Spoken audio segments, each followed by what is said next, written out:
Hare Krishna, Namaste. Chapter 11, entitled as Vishwarupa Dharshana Yoga, Sloka 41 and 42, Part 2.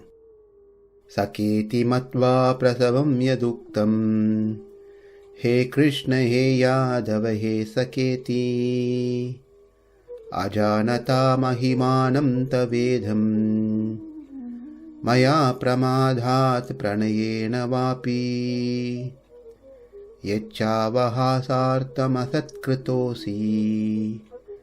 vihāra-śayyāsana-bhojaneṣu, acyuta tat-samakṣaṁ,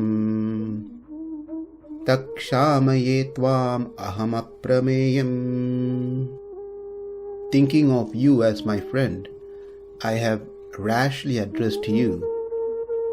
O Kṛṣṇa, O Yādava, O my friend, not knowing your glories, please forgive whatever I may have done in madness or in love. I have dishonored you many times, jesting as we relaxed, lay on the same bed, or sat and ate together, sometimes alone and sometimes in front of many friends. O infallible one, please excuse me for all those offenses. In the previous session, we saw the three mistakes: ajānatā, pramādāt, praṇayena, vāpi. Because of these three offenses, he has committed many mistakes. Based on these three, he even called out Kṛṣṇa as Hey Kṛṣṇa, Hey Yādava, Hey Sakheti. These names are calling out without any sort of respect. The names are not lower, but the way and the consciousness one calls makes it totally a different approach. Let's see how. Hey Kṛṣṇa. Kṛṣṇa means many things, such as one who provides happiness to the world. Another meaning is one who is black. So, it is certainly not improper if Arjuna calls Kṛṣṇa, Hey Kṛṣṇa, in that understanding as provider of happiness to Mother Earth. There is nothing wrong in that. In fact, it is great. But Arjuna, if he refers Kṛṣṇa as one who is black, that is crime for sure. It's like calling, Hey dark man. Now realizing his mistake, that is how he has been calling Kṛṣṇa as one who is black. Now is seeking forgiveness on this account. Also, it is wrong to address a superior by name. On top of it, to casually call him Hey Kṛṣṇa is far too wrong. This is just a side note. In a Purana, Parvati could not tolerate when Shiva called her Kali. Kali means woman of a dark complexion. Even though she held Shiva dearer to her than her own soul. This is not to say black is a bad color. That is not the message. The message is how one perceives others by mentioning black or in different ways, in an insulting way. That is what is being meant by saying hey dark man, hey black one. So that is how Arjuna was committing a mistake by calling Kṛṣṇa as hey Kṛṣṇa. Next, hey Yādava. The descendant in Rahu dynasty is called Raghavas, and Paurava signifies one who born in Puru dynasty, and Bharata refers to one born in Bharata dynasty. Similarly, Sri Kṛṣṇa belongs to the Yadu dynasty, and hence it would not be wrong to call Kṛṣṇa as Yādava. There's nothing wrong in it. But Yadu lost his right to rule because he refused to satisfy his father Yayati's request at one time. Therefore, Yadu lost the opportunity to rule the kingdom. And we all know that Kṛṣṇa appeared in this dynasty, Yadu dynasty. So, Arjuna calling Kṛṣṇa as hey Yādava is not with saying that you are born in a great dynasty called Yadu. Rather, his thought is you are born in a dynasty which lost their right to rule the kingdom. It is an inappropriate behavior indeed. For this reason, Arjuna prays forgiveness now. The third, hey Sakheti. There is nothing wrong calling a friend, one friend calling another friend casually, hey you. Now as they call, hey buddy, hey dude. But a person of higher status does not relish being addressed like that by anyone else, especially those who are in lower status. It is well known that from Mahabharata we learn Drona uttered, "Oh friend," to King Drupada, and Drupada got very angry for that reason. He didn't consider to be called as a friend by Dronacharya, who was on a material standard, was lower compared to Drupada, who was a king. Now Arjuna thought that in the same way as addressing Sri Kṛṣṇa, "O friend," time and again might have triggered anger in Kṛṣṇa. It could also be that Arjuna thought it to be a mistake to have treated Kṛṣṇa as another friend of his like any other friends, treating Kṛṣṇa to be like any other friends, one among the other friends. Therefore, considering that, Arjuna is seeking for forgiveness now. Hey Kṛṣṇa, hey Yādava, hey Sakheti. In friendship, it is mentioned there are two categories. Vishramba Sakhya, another one is Gaurava Sakhya.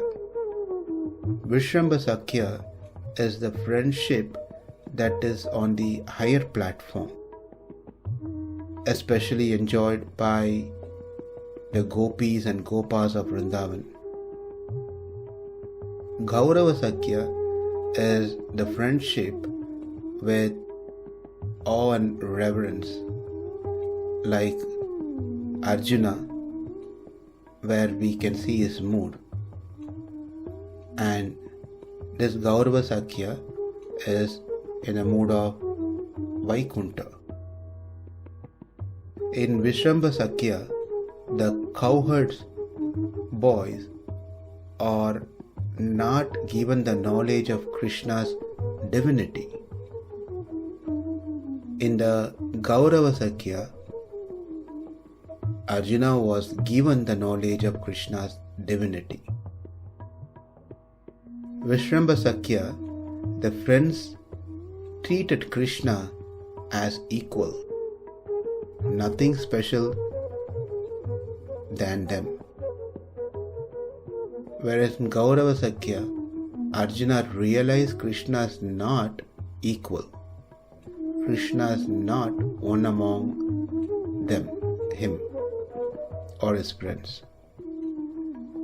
Kṛṣṇa is greater and superior to anyone and everyone. Vrishabha-sakhya, Kṛṣṇa wanted to be treated as one among them, one among his friends. Whereas in Gaurava-sakhya, Kṛṣṇa wanted to be treated as one above all of them.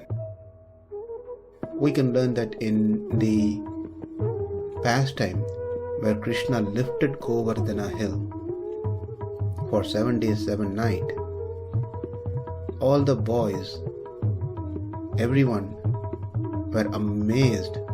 How can someone like Kṛṣṇa, who was 7 years, can lift Govardhana? So they started asking, "Who are you?" And Kṛṣṇa in response said, "Well, if you do not consider me to be one among you, then I'll just drop this mountain." Then all the boys and everyone agreed that you are one among us, please do not drop the mountain. And Kṛṣṇa said, "Naham devo, na gandharvo, na yaksho, na cha dhanavaha, ahamo bandhavo jato." I am your friend, I am one among you. I am not a devata, I am not a gandharva, I am not a yaksha, I am not a dhanava, I am simply one among you. And this is Vrishabha-sakhya. Vrishabha-sakhya, Kṛṣṇa is afraid of his friends and parents. In Gaurava-sakhya, everyone is afraid of Kṛṣṇa. That we learnt here in this chapter as well, where Arjuna, Brahma, Rudra, everyone. In Vrishabha-sakhya, Kṛṣṇa was seeking forgiveness to his friends. In Gaurava-sakhya, Arjuna is seeking forgiveness for his mistakes to Kṛṣṇa. So there is a vast difference between these two types of friendship. And we can understand that Arjuna is in the mood of Gaurava-sakhya. Now he realizes that what all mistake he has done in past, when eating together, when sleeping together on the same bed, while playing, when alone with Kṛṣṇa, or while in front of others in public also, he feels that he has committed many offenses. I have spoken about your birthplace, that you were born in a prison house. You are a butter thief. You are a thief who stole garments of women. You are the one who married many women. You who always speaks lies. Many times I thought, what do you know? What experience you have in politics? But now I realize that you are aprameyam. You are immeasurable. You are of inconceivable greatness. killing of powerful demons when you were child, Putana, Shatakasura, Trinavarta, Aggasura, Arishtasura, Keshi, Kuvalayapita, Mushtikachanura, Kamsa, and the list goes on. You showed the universal form within your lotus mouth to your mother Yashoda. When you were a child, you delivered the sons of Kuvera from their curse, who were otherwise would be standing as trees forever. You swallowed the forest fire. You lifted the great hill Govardhana for 7 days and 7 nights, and your pastimes are unlimited. Many, many, many more inconceivable pastimes.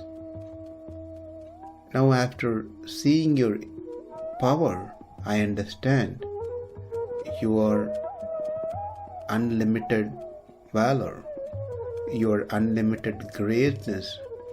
You are the only one who controls everything. You are the only one who resides as super soul in everything. You are the cause, original cause of everything. Everything comes from you and everything goes back into you. But prior to this realization, I got everything wrong. I thought, what power do you have? I thought, how can you be greater than me? I thought you to be one among us. I thought you are a dark complexed one. I thought you are born in a fallen dynasty. I thought you are an ordinary friend. I thought you are a cowherd man. I thought you are just my chariot driver. Now, after seeing even Brahma, Rudra and other devatas offering their prayers out of great respect and fear, I have completely come to my knees, to my senses. You are not an ordinary human being. You are beyond and above everyone else. Therefore, you are acyuta.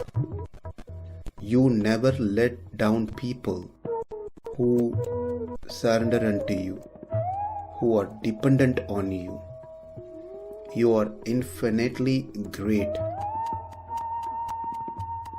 It is me who was unaware of this unbounded greatness of yours till now, out of delusion, out of intimacy, considered you as a friend, have foolishly called out, "Hey Kṛṣṇa, hey Yādava, hey friend."